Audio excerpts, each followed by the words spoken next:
Қызыл тілпек. Ертеде кешкентай бір сөкімді қыз өмір сүріпті. Анасы оны өте жақсы көреді екен.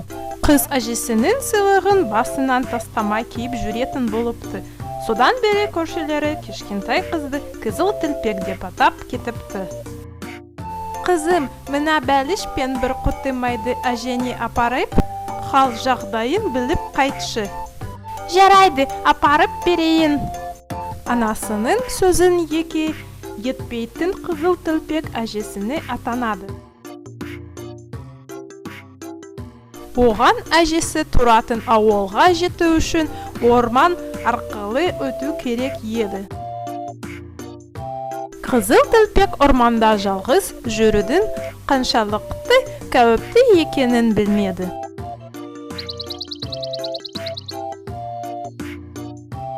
Сондықтан он өлең айтып, гүл теріп, асықпай жүрді.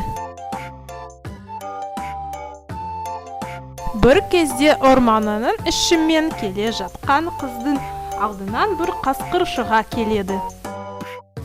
Қызыл тілпек, сен қайда барасың? Мен әжемнің үйіне барамын. Оған анамның пісірген бәлішін және бір құты май алып бара жатырмын.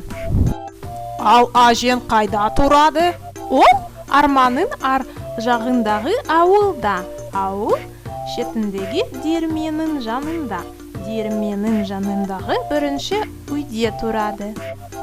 Жарайды, мен де сенімен бірге сол ауылға барып, әженің жағдайын сұрап қайтайын.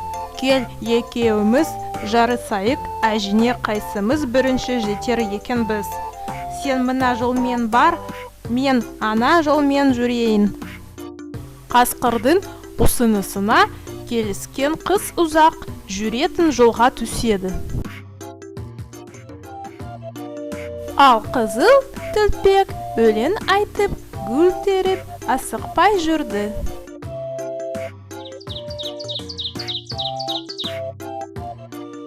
Қызыл тілпектің әжесінің үйіне осылай ерте жеткен ол есікті қағады.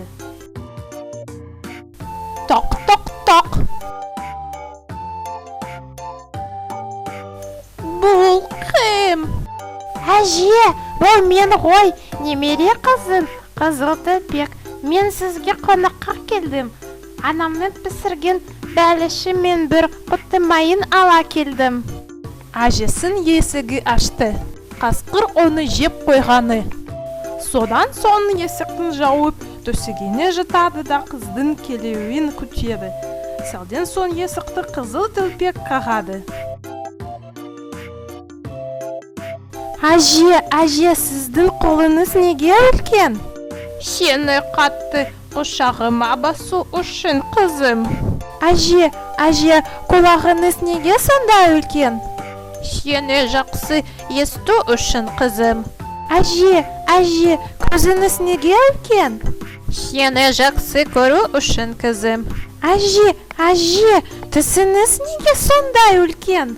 Сені тезірек жеу үшін, қызым-ау, деп қызыл тілпекті бас салып, аяғындағы кебісі қызыл тілпегімен бірге жұта салады.